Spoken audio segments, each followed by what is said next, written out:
welcome back to my channel. So today I'm going to show you what I did with the blackboard that I got from Dollar Tree. I painted it lilac mist. I used these embellishments, Jolene embellishments. I used these butterfly dies I got from Tuesday Morning. I also added some silver in there. I used some glitter and I used some light purple. So I'll show you what I came up with in the end. Oh, and I also used some bling also, but that's put up now.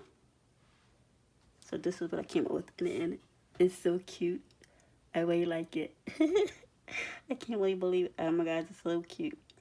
So I had used a flower that I had found in my stash, and then I took one of the embellishments and like a frame type. You know, you can like hang it up. So that's what I was going for. And then I took some bling and I went all the way around.